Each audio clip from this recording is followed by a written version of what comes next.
First up, are there any additions or deletions to the agenda? Hearing none, we'll entertain a motion to accept the agenda as presented. So moved. Support. A motion support, last chance. All those in favor say yes. Yes. Any opposed, no. Motion is carried. Roll has been taken? Yes. Thank you. Okay.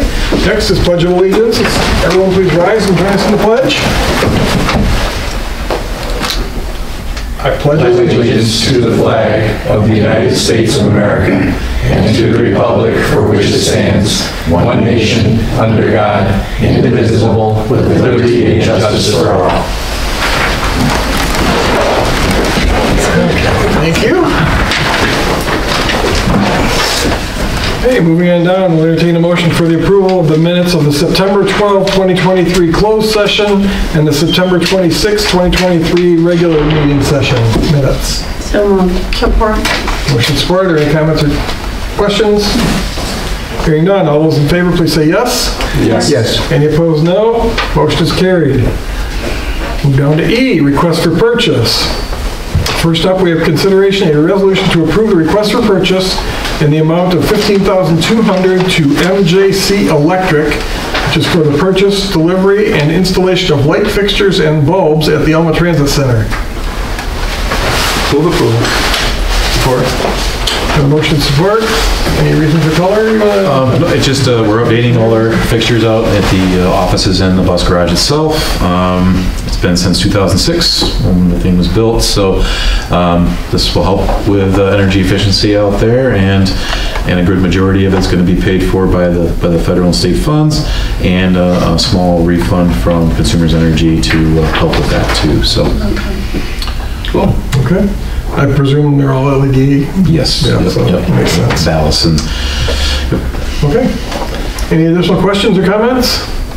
Hearing none, all those in favor please say yes. Yes. Any opposed, no. The motion is carried.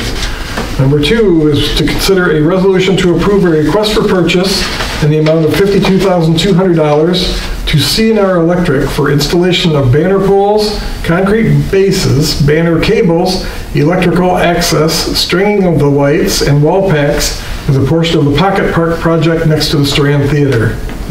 Your pleasure. Move approval. Support.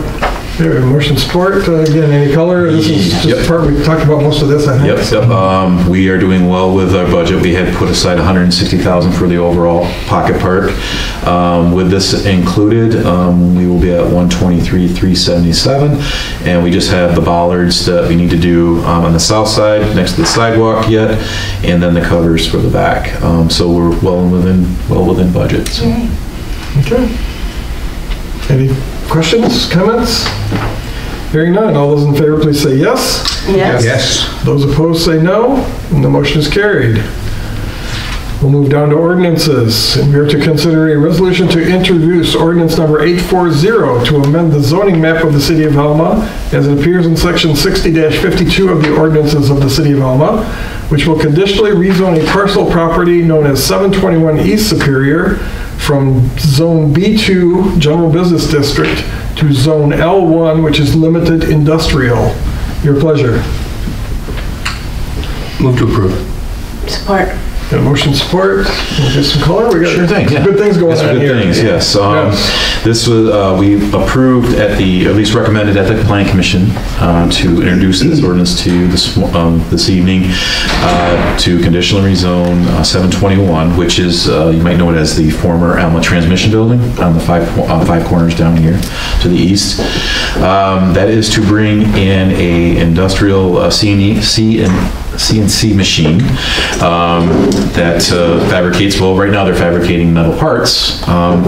This machine is very large. It pretty much will take up the whole span from one side to the other, and it needs a lot of power. They've been searching around all over the county trying to find a space for this. This will work. And we're hoping, since we're being able to provide this opportunity for him to bring this machine up here, that when he grows the business from where he's at currently, that hopefully we can find a space for him in our industrial park. That would be wonderful long term. But for the time being, we're looking at least 3 years or so for him being in this location. So good things. Yes. Who's the company? Oh, Can we say? Say a manufacturing. Sias. But it's okay. Cool. And he's losing his building in Ithaca to the farm implement dealer, I think. Yes, yep, that's correct. Okay, anybody else? Comments or questions? All those in favor, please say yes. Yes. Yes. Any opposed, no. The motion is carried. We have set the hearing then, right? No, we set to introduce the ordinance. My apologies. Moving down to agreements, we are to consider a resolution to approve a contract in the amount of $21,265.92 to UniFirst Uniform Company for uniform and shop rag rental service for the period of 10/11/23 to 10/10/26, and also to approve the related request for purchase. Your pleasure. I move to approve. Support. Motion and support, anything? Just as the motion mentions, it's a current contract we have.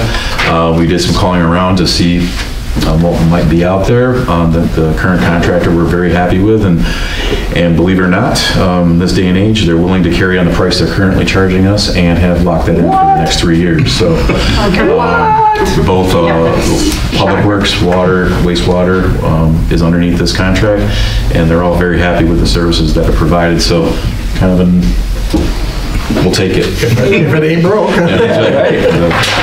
Okay, any comments or questions? Hearing none, all those in favor, please say yes. Yes. Any opposed, please say no. And that motion is carried. Looks like we've got 3 more years there. Number 2, we're to consider a resolution to approve a contribution to the Healthy Pine River Group, which is to be used to offset the increased expenses for research, testing, and surveying. Also to adopt a contribution agreement and authorize the city manager to sign the agreement on behalf of the city of Alma. Your pleasure.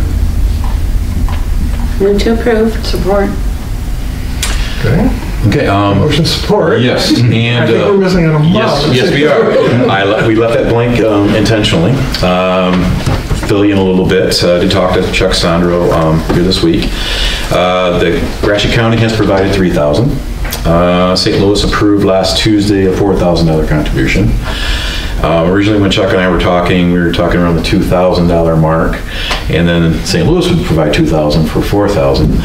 And since they provided $4,000, I've spoken with Curtis and looking at our finances. We haven't budgeted for it, but what I talked to Chuck about was, how about we look at doing maybe $2,500 this year, and then budgeting, we'll have to take this from out of fund balance, but then budgeting $2,500 again for next year, so they know that we're going to be providing that to them. So our contribution would be ultimately $5,000 to them. Because I do feel, and I think the commission here, from different discussions that we've had with Healthy Pine River here, this is a worthwhile cause, and what we can do to help, bring in the research and the information we need to make decisions on not just the health of what's coming into the river, but ultimately what we do with the mill pond is going to be beneficial. So it's up to the commission here what you'd like to do, but that was just a third option. Like I said, county did 3, St. Louis did 4. We could do 2 years, $2,500 for 2 years, or you could provide any dollar amount you'd like, but like I said, we would come out of fund balance because this hadn't been a budgeted item. Your thoughts? Anybody? I think 2,500 is for 2 years. Nice number. I think that'd work. Just a question, and because I had also had the opportunity to talk to Chuck, and we didn't really talk about a multi-year agreement, and did he give you any indication? Is this something they're going to be looking for the other entities to do multi-year agreements, and just to be an ongoing, they're going to need funding? I mean, their project is not going to be a 1 year and one and done deal. So are they looking for a multi-year? Not necessarily. Did you really say that? Not necessarily. I know they're up for a grant, and they've got some grant money coming in, so they're... It sounds like they'll have about, $10,000 or so in grant funding, plus what we got here. But instead of hitting 5,000 this year, you're just saying that we can split it up. Yes. Or if budgeted. Yeah. Or if you're comfortable with matching what the county did, or matching what the St. Louis did, we'll just have to dip in the fund balance to however you'd like to do it. That was just one thing that when Chuck and I were talking that I, kind of mentioned to him, his comment was anything that we could ask for, and get is going to be helpful and beneficial. So, but it's up to the commission what they like to do. But as I think I've mentioned before, I'm a member of that group. Who's paying member, it's $10 a year, but but very supportive of everything they're accomplishing, and they are making progress, although it's slow and it's a difficult project. So, was that did we have an amendment to the? I can 'cause I think read you said the amount, but I move to approve that we. You want to withdraw your motion, start Sure, over? I'll withdraw my motion. I guess whatever your pleasure is. I will withdraw my motion, and then I will motion that we donate the $2,500 in 2023 and $2,500 in 2024 to the Healthy Pine River Group. Support. Okay. Any comments or questions from that? That makes sense to you, Sarah? You got it? Okay. I do. All those in favor, please say yes. Yes. Any opposed, no. The motion is carried. Thank you. Okay, reports of officers, boards, and committees. The commission may receive the following reports by one resolution, or any commissioner may remove any item within the section for individual discussion and vote.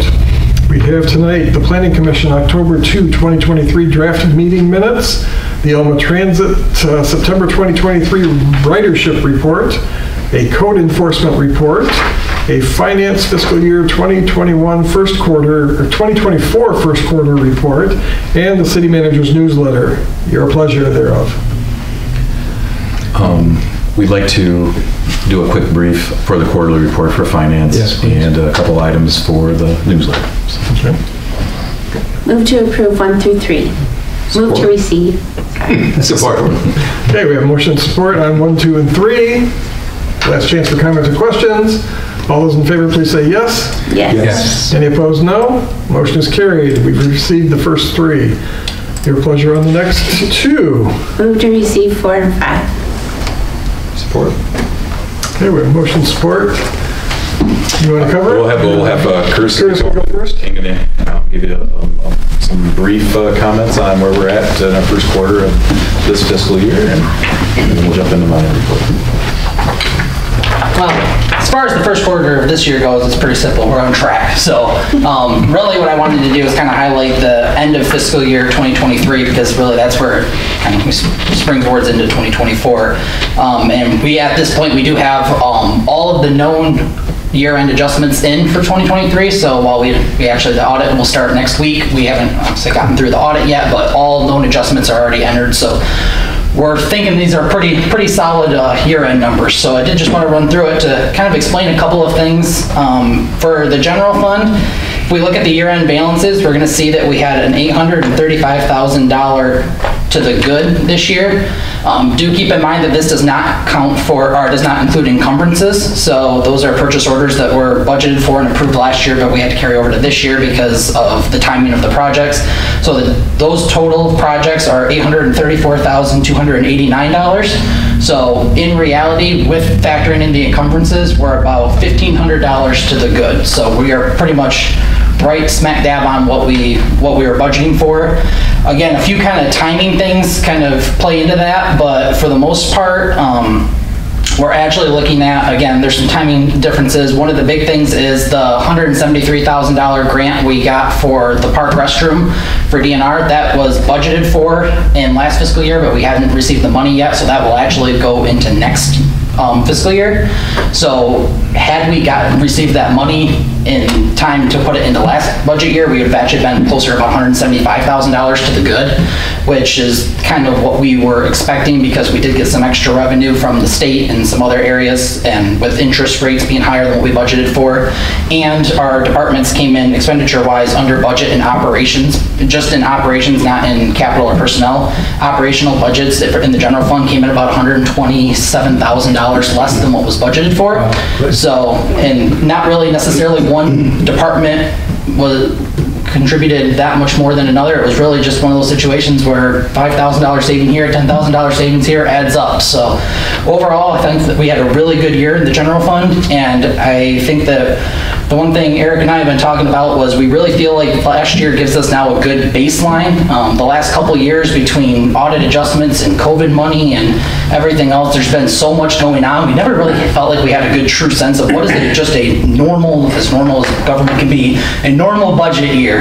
And we do feel like that with the help of the department heads and the spending being very reasonable and what we were able to look at, that we now can have a baseline that we can look at and say, you know, this is a starting baseline that we can look at towards building budgets in the future. So really happy, especially in the general fund, with how things turned out for the end of the fiscal year, and setting us up really good for this next fiscal year as well. So beyond just the general fund, like I said, just a couple quick highlights. You'll see that we have about $420,000 to the good in the major streets fund. This typically happens the couple years leading up to a major project. We have Pine Avenue scheduled for 2025, so the fiscal years leading up to that, we kind of bank the money because that's a multi-million-dollar project, so we have to save up for it. So that's why you'll see this year and next year, you're going to see a pretty large increase in the fund balance in major streets, but that's just to save up for that major project that'll come off that we'll be doing in 2025. Other highlights that I wanted to mention were the State Street Plaza Fund. We talked about that. That was actually net positive this year. I know we've had some conversations in the past about being able to cover our, having the revenue coming in to cover our expenses. This year we did with investment earnings and with some of the changes to the leases. We are now getting to the point where we are net positive, including depreciation. So we are now funding depreciation as well in that fund. So cool. That's the first time that's happened in that fund in a couple years. So I think we finally got that fund pretty well stabilized. And the other one I really wanted to touch on was the water fund, because I know that's been, as far as costs go in the water fund, that's been kind of a higher topic lately with rates and stuff like that. The actual loss for the year was just under $33,000. Again, keep in mind this doesn't factor in any purchase orders that were carried over, and we had about $145,000 worth of purchase orders carried over. And we didn't do much in terms of capital that year, so this is mostly an operational thing. So this just goes to show that the rate increases that we asked for are necessary to keep up, because we did end up with a loss last year in that fund, and we are projecting that will not happen again this year with the new rate increases. So, and then 596 fund, we projected that fund, when we did the rate increases, we talked about how that fund will probably lose about $30,000 each year for the next few years, but it had a fund balance that was healthy enough to sustain that. It ended up actually only losing about $13,000 this year. So if those numbers continue, and that was really basically just because expenditures came in a little under what we had budgeted. If that continues, we may even be able to see, again, trend-wise, how it continues going forward, but we might be okay even postponing some of that rate increase that I think we had projected 2 or 3 years from now. We might even be able to push that back further if we can keep that close to break even in that fund. So overall, I think very, very good year, healthy financials. I'm pleased at where we're at, and like I said, for first quarter this year, we're right on track everywhere we should be, and I think we're in good shape. So. Thank you, Chris. Thanks, Chris. Yeah. Who has the first questions? Anybody have questions? Just, you mentioned that your audit's going to begin next week, I believe you said? Starts next week, yeah. Okay. Is that when you're expecting the audit requests, or have you already received audit requests? We are in the process of, we've gotten the list, so we're gathering that information right now. We have to have that to them by next Wednesday. So. Okay. And so they're not on site next week then? They start next week, yeah. Next week they'll be on site, so we'll have to have stuff for them. Do you anticipate all of the audit requests to be filled in a timely manner? Absolutely. My congratulations and my thanks, and you and the whole staff. And I do appreciate that, because that's a milestone we have not heard in, I think last year. But we're in good shape with it. It's nice to hear, so thank you. Thank you, Kurt. And appreciation to all of the staff and management. Yes. You know, with that kind of a report, obviously the management of all the various departments and right down to personnel, they're managing things well. So congratulations to everybody. So glad to hear that. Yep. Thank you. Thank you, Curtis. Thank you. Okay. Now, how can you top that? Yeah. Talk about how to spend it. I think I'll go after it. Yep, how to spend it. The commission audio room, the audio here in the commission room. We had another question about right now what we have on this camera.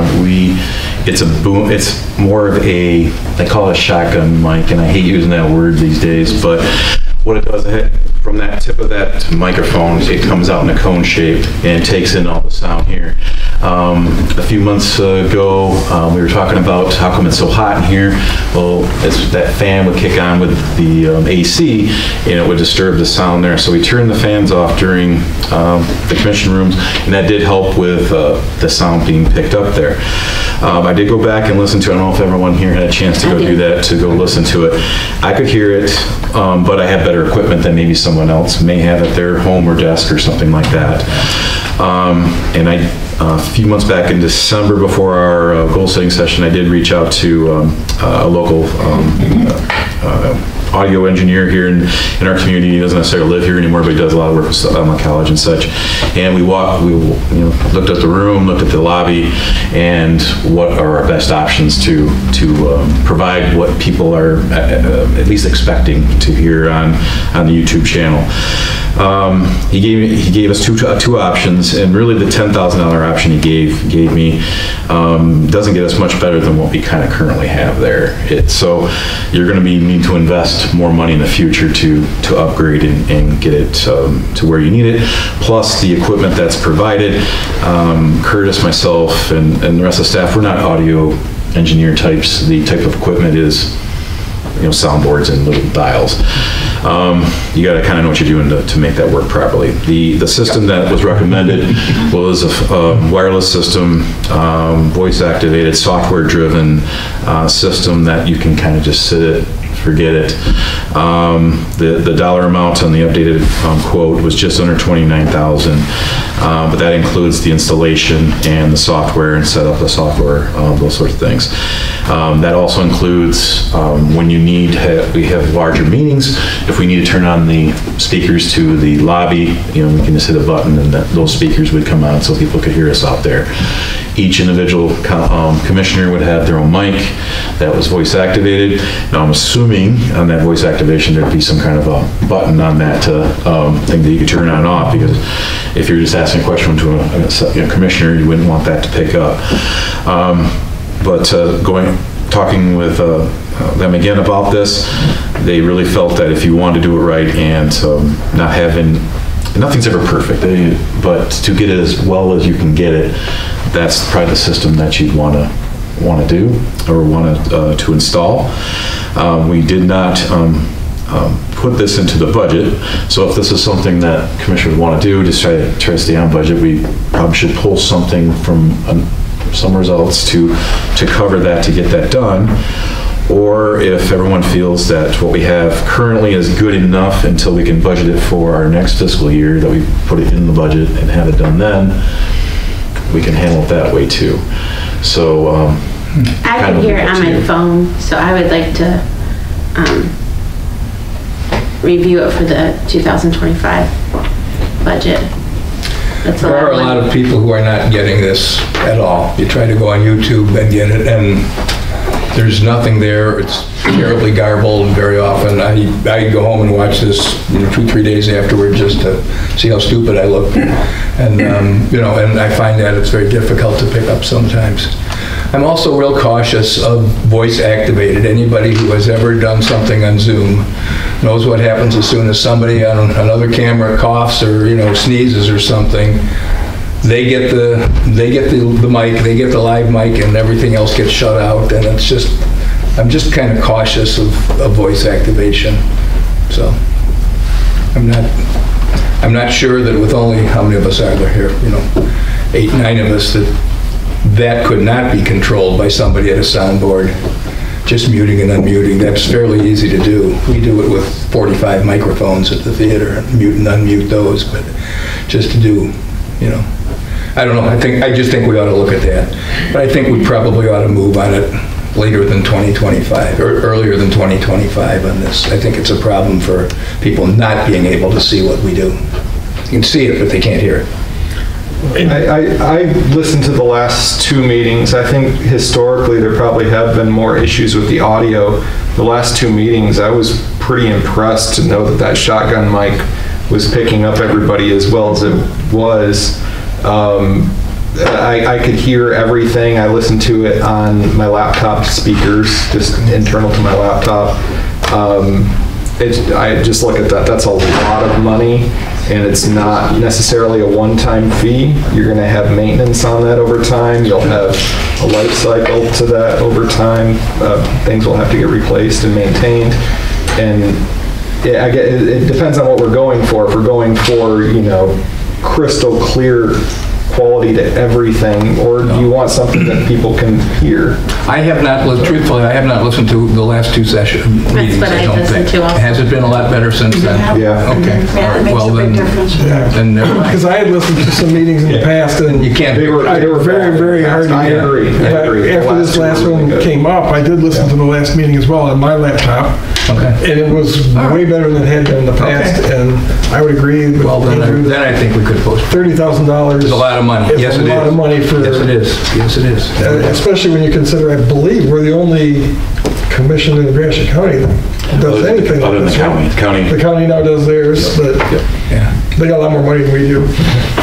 I think about priorities and the fact that, we just gave the Healthy Pine River $2,500, which is great, but to then put $30,000 into It's a lot better of money. mics when you can hear it. Spend the money in better ways. Yeah, I agree with priorities. Yeah. That's a lot of money for this. Yeah. I mean, if it was like it used to be and you couldn't hear the audio, but I made sure I listened to everybody around the table, kind of listened to all through those two meetings, and Especially if you you could hear it all. found the fan was a problem, then Yeah, I think that helped a lot. We also found, before we get this, the live streaming was an issue for us. So we have been, I'm old, recording it, and then we've been uploading it to YouTube the next morning, and that's been very helpful. For some reason, we were having issues trying to live stream it. So and that was That's a good causing way an to go. issue. That was. Yep, that's a better way to I go. think we're good. yeah, okay. Okay, all right. I'd save money, I'd We'll say. hold off and talk about it again at goal setting. I agree. Thank you. All right, just wanted to keep you up to speed on the Washington Street Sanitary Sewer Project. As we all know, this is a project has to happen before we do Pine Avenue in 2025. This was going to be a tough one, like Dave mentioned. We're heading up around the Euclid Street area on the north side, just south of the Alma housing units that are there. As you can see from the photos that were in there, how deep we have to go with that, and it's dewatering that's happening all the time. Once we got to that point and looked at how traffic could get by there was no safe way of getting by there. So for the next, through this week and possibly next week, we put together a small, I guess, a service drive, basically, that goes behind Carr Field. A piece of our yard waste site, and then comes back out through a piece of property that we own to Euclid on the other side of this hole that they've dug, to at least keep the two houses and the Housing Commission units accessible. Also to keep it accessible for emergency vehicles, because we do have some folks that live up that way that are more in need of those types of services. So that should be done here by next week. We figure maybe sooner, but they gave us this week and next week to be complete with that portion of it, and we'll take out the temporary road there between our yard waste site and Euclid, and we'll be back to, well, sort of normal there. But yeah, you can see from pictures, very deep hole. Can I ask a question on that? Well, just while you're doing it, I guess we're upsizing the line there, correct? And what kind of shape is the old line in? Is it badly deteriorated, or we've been worried about some of these things for a long time? Just curious about what you're finding. Dave Ringel, Public Service Director. When we can find it, because it's deep and it's in muck, so you're pulling it up. Roger is now familiar with this. It comes up with a scoop of dirt, so it's clay. It's not watertight. If you imagine old field tiles, you know that. It just butts together, bell and spigot, and it's not watertight. So we are finding it as... We haven't found any holes yet, but I don't anticipate we will find them because we're in deep muck, and it's going to get worse as we move our way to the north and west. Just a reminder, the main reason why we're doing this is there is a belly, for lack of a better term, in Pine Avenue where the sewer is actually like this. And we can't gain elevation on Pine Avenue to get rid of that, to make the sewer flow. We have a number of issues on the sanitary sewer Pine Avenue. So to alleviate that, we have to go back, and that's really the driving force behind this, but there's several benefits of doing this project. But to gain elevation, we have to lower this to get enough elevation to get rid of that problem on Pine Avenue. And then this will also help get rid of some I&I in the sanitary sewer system, because I've let the homeowners know, property owners know during the pre-con meeting that there's probably a portion of this that acts like an under drain. So people that didn't have wet basements, I want to be clear on that. There could be some wet basements once we're done with this, because it won't take the groundwater anymore after we put this plastic pipe in. So, and there's some sanitary sewer laterals that are going to be replaced as a part of this. So for the headache, I've talked to a number of residents, the headaches that this project causes and the amount of mess, hopefully we'll get their sanitary sewer laterals if they're a part of this, so they don't have to dig down to connect to this at any point in the future, because it is so deep and it is problematic to excavate. Okay. Yeah, we're following the county drain, so if you want to stay tuned, anybody wants to do field trips, we can go out there and take a look at it and kind of show you what this looks like. But kind of joked with the crews, we need some snorkels here by the time it gets going. Michelle remembers that from when we did Slater Street. This will make Slater Street look like playing in a sandbox. You were there for a long time with those springs. And a lift station wouldn't have for here? A little over $1 million within the annual maintenance, you could have done that, but you still would have had to reroute people's sanitary laterals to route them, and some of those there's no good places to do them because this goes cross-country. Some of those laterals go cross-country to connect to it. So without crossing property lines and doing a significant of other improvements, this is the better course of anytime you can gravity drain, it's cheaper than running a lift station. All right, thank you.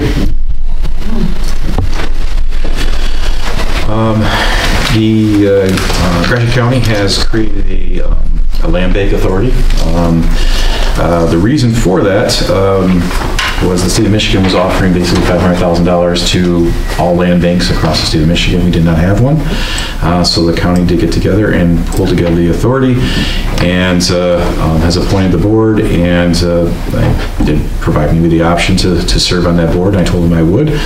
And we have our first meeting coming up on October 24th, so I'll be coming back to this board with information on how we intend to spend that money and for the betterment of the community. So just creating an authority board, and they were able to get $500,000. So that was helpful.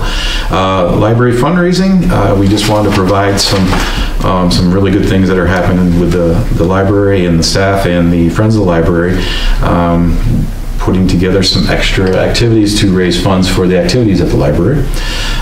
They took over the book sale that's been happening here locally for decades, and done as a fundraiser for the library with the Friends and staff.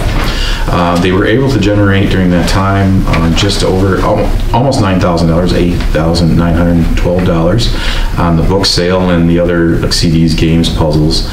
And like Lori said, it's a lot of work to move all that stuff around and to sift through all those old books that people drop off. And so kudos to your staff, and thanks to all the Friends for putting that on, because there was people there was a line on the first day going out the library for the opening of that. So congratulations. And then this last weekend, the Friends and the staff put on Along the Path at Riverside Cemetery tour, and they put on a lack of a better word, a play in period costumes at different grave sites, talking about folks who were here and told their stories. And when Lori sent this over, at that point they had 122 tickets sold out of the possible 220, and I think they sold just over 160 total. 165 tickets. 65 tickets. So at $10 a piece, so we have $1,600 and so extra to go toward activities of the library. So thank you and to the Friends for doing that for the community. And then lastly, another feel good, the mountain bike trail that runs through Conservation Park. There's two, we don't know when these pedestrian bridges were built and who built them, but one of them, and we're going to probably need to replace the next one here very soon, but the one that's in your pictures there, it did finally come apart. And staff met with members of that volunteer group down at the Terry Cycle about a month or two ago.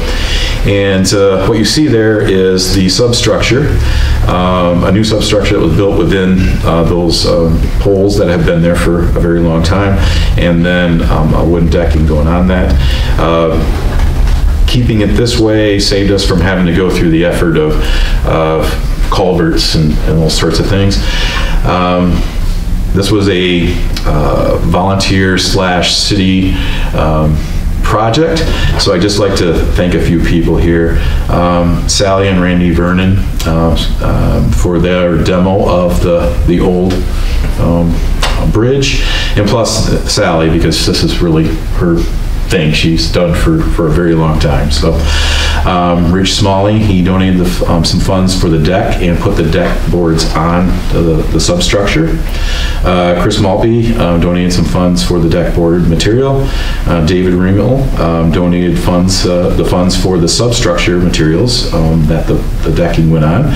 And then, of course, our thanks to our public crew for putting together the substructure on the bridge there. So really cool, and those that use that mountain bike trail were very thankful that was taken care of here before winter, so yes, they can use it this way. Very nice when you're walking up there. Yes. So thanks to all those folks for volunteering, not just the time, but the dollars to get that done, and our crew for being as talented as they are to be able to put that together. Yeah. So that's it. Okay. Cool. Thank you, Eric. Anybody have questions, comments? Okay, with that, I believe we have a motion on the table to accept those two reports. So all those in favor, please say yes. Yes. Yes. Any opposed, say no. Motion is carried. We have received the final two reports. Excuse me. Next, for appointments, we are to consider a resolution to designate City Manager Eric Ripley to be the City of Elmo representative to the Gratiot Community Airport Advisory Board and submit to the Gratiot Community Airport Advisory Committee application to Gratiot County. Move to approve. Support. Okay. Comments or questions on this? I think we're all kind of familiar with the airport, so. Anything? No? All those in favor, please say yes. Yes. Yes. Any opposed, no. Motion's carried. Congratulations, Eric. More work with less pay. That's right. Anything to help them out with this, though. I'm very happy Well, to do you're it. the logical choice. Yeah. It's been a few years like that. Okay, appropriations. Any interest in paying the bills? Move to pay the appropriations. Okay, are there questions? Curtis is in the room. Time to stump him. No? Okay. All those in favor, please say yes. Yes. Yes. All those opposed say no. Hearing none, the motion is carried. Bills should be paid. Commissioner comments. Roger, since you're alone, you get to lead us on. We got an unbalanced room here. I know it. I feel lonely over in this We have to move thing. some chairs around. Oklahoma will open in... No, it's before or after I'm back. You're not coming. Right It's the after, week. but I'm not going to be here for the next It's meeting. the end of October. Yeah, end of October. And So that's looking- apparently you're not starring in it. No, apparently not. No. Scott Messing is going to run lights for me because I will be in Canada for the first week of it. But anyhow, that's looking good. Steam train this weekend, this Saturday? Saturday? Noon to 2. Yep, noon to 2 is the time for, okay, cool. That's kind of a neat thing for Alma too, that's coming to be here. We're not a stop, we're the destination, which is kind of neat, so. Other than that, I think that's it. Very cool. Okay. Lori. This will be my last meeting till I get back from Mexico, so he's going one direction and I'm the other direction. Wow. We're not going to meet anywhere. So, yeah. No other thing. Good job. I had to take pictures because I forgot to write it down.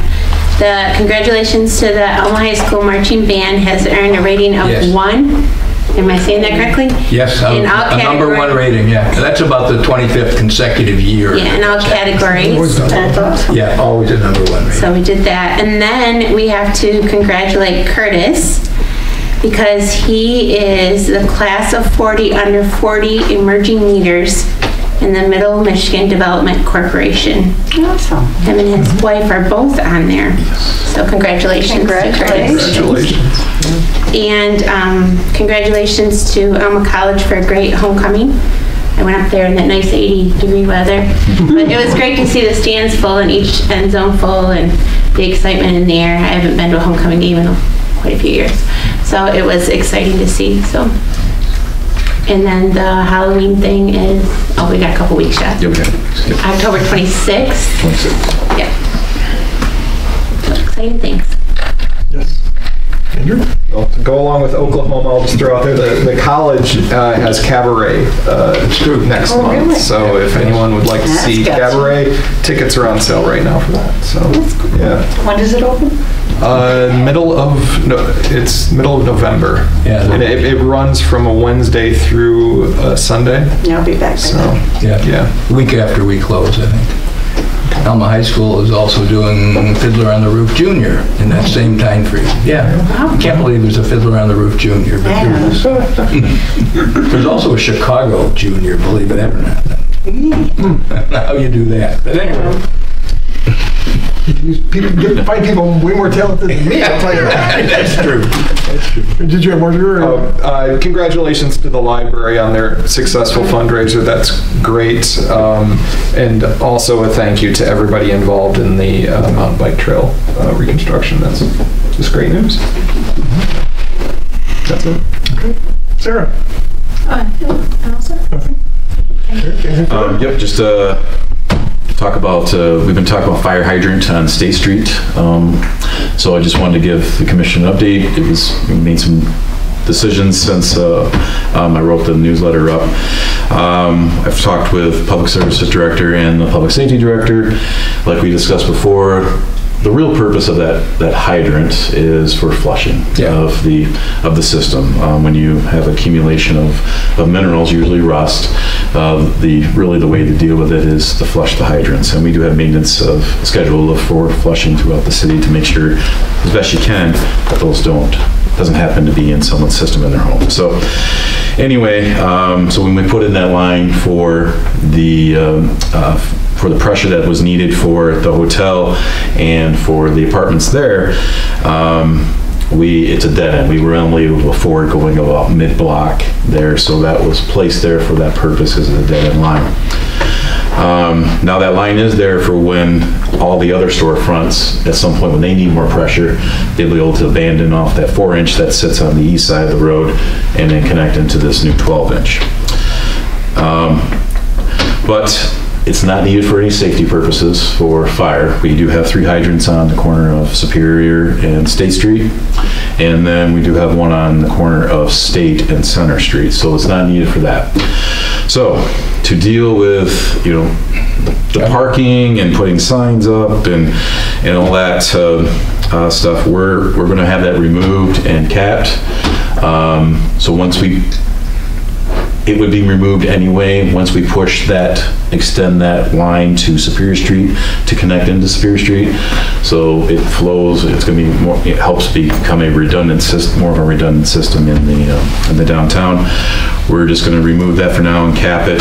And like I said, it would just be removed anyway once we extend it forward, to the north. Do we have a cost for this? How much is it costing us to do this? This is going to be our staff time to take it out and do the capping, and then we'll pack it this winter. We'll come back at some point and put concrete in that hole. So, but that's just from a standpoint of buying signs, and then what's going to happen next is I'm going to have to buy more signs for other hydrants, and then it's just going to come out anyway. And I'm just going to take it out hopefully in a year or so. We're just going to have that removed. So I just want to let the commission know that. And to follow up on Roger's comment about the train, the organizers of that will also have some food trucks that will be located on State Street in the plaza, which is a good thing because the train's only here for 2 hours, and we have I believe 450 passengers coming. And that's a lot of people to try to get through different restaurants in downtown in a 2-hour period. So it's good that they have the food trucks coming, and everyone in town, if they would like to come down and enjoy the food trucks, they are welcome to do that. What is the date of this? That's this Saturday. This coming Saturday? Yeah. Yep, it's at 12:25. Big statement. There were pictures of them firing it up this morning, so. So they're coming to town Saturday, to get here about noon is the schedule.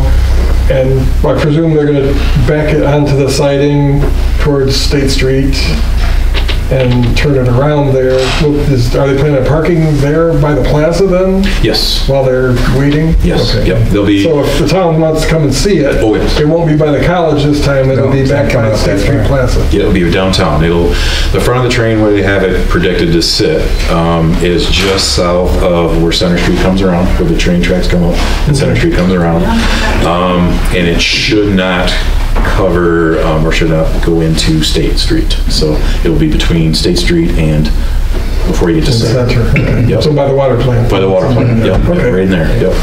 So great place to go view a train. Yes, yes.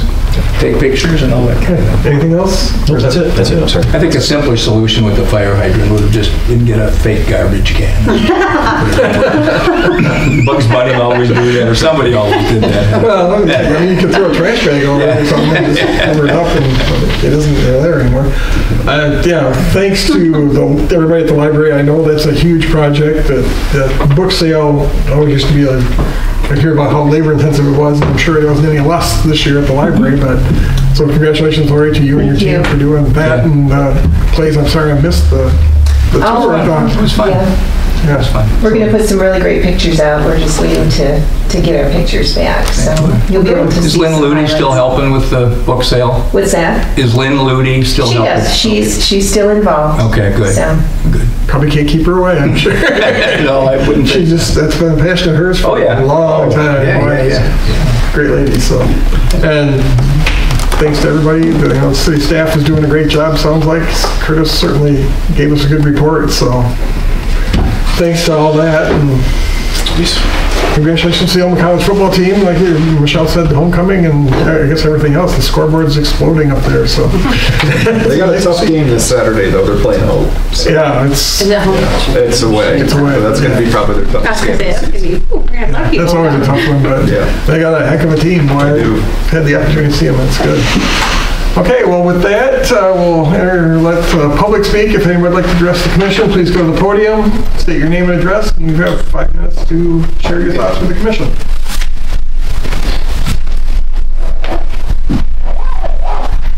I'm Gary Thompson, Sumner, Michigan.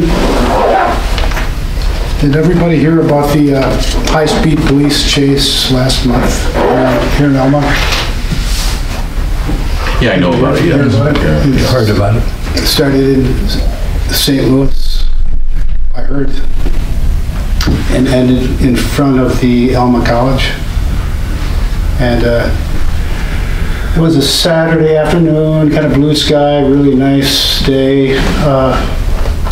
A picture perfect early fall day. My wife and I bicycled that afternoon, went home.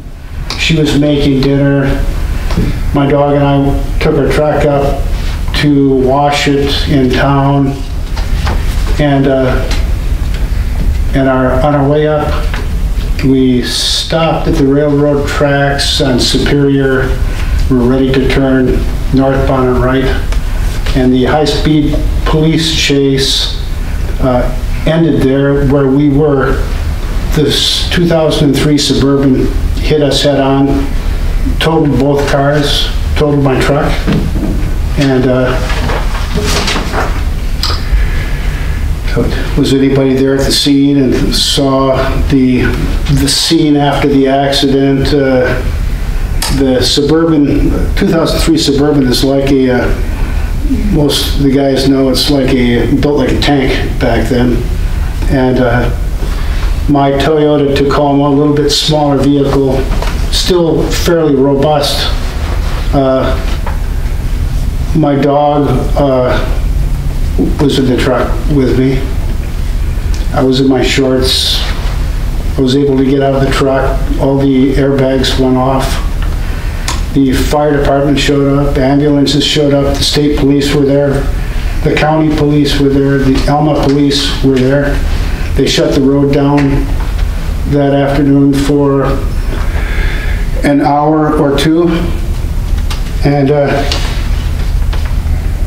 say I was in my shorts. My dog and I sat on the side of the road there while I think police wrestled the guy off, and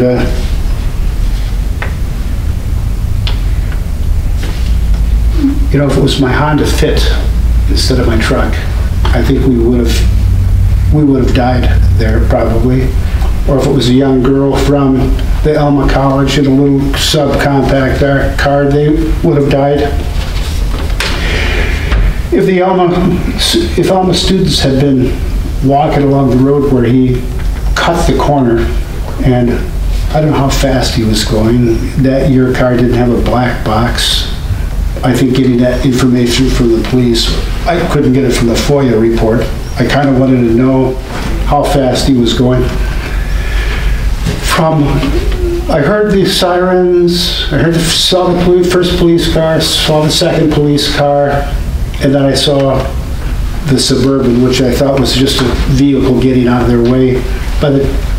From the time I first saw the Suburban until it hit us was about 3 seconds. And it just happened like that. And the impact was so dramatic, so unbelievable. Anyhow, we sat on the side of the road, my dog and I, kind of by ourselves for a long time. Paramedic talked to us, county talked to us, city police, I think, said something to me. They were trying to figure out whether I had hit the windshield. It was, I think my hand hit it. I think the airbag pushed my hand against it and busted the window. I had a few little cuts here, burn here from the airbags. I pulled my muscle back here.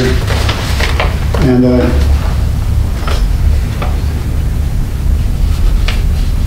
you know, I was kind of surprised that nobody came up to me and put their arm around me, or you know, but it was just kind of there as I stopped the perp, and you know, and lucky for me, I wasn't killed. You know, lucky for me, I wasn't really hurt. You know, I didn't sleep too well for the next 3 weeks, and my dog is still recovering. She's a English setter pup. She's 14 weeks old now, and I think she got damaged shoulder, damaged muscles, still recovering. And I think in Detroit, they're not allowed to do the high-speed chases. I think in California, they can't do high-speed chases. I don't know what the rules are for Michigan. You can chase a felon. You know, I don't think, whoever this guy was, I don't think was worth the risk. And, you know, I wish Alma would stop it. And the high-speed chases in the community, I think the risk of somebody being killed from a high-speed chase ain't worth catching that guy, whoever he was. And it just not where they live. It was just me and my dog, but what if it was your daughter, you know, or what if it was one of these students that were killed? A year ago, a woman was killed in a high-speed chase in Gratiot County, maybe it was in Alma. I looked up online, and during the last 5 years, 60 people have been killed in high-speed chases in Michigan. 60 people have been killed in high-speed police chases in Michigan. 60 people is a huge, huge number. I mean, if you look at people that have been killed in around the world and incidences. I mean, it's a big number. It really is a big number. And, you know, I'm thankful my airbags went off. I'm thankful that my dog is alive. And any questions for me? Anything, you know?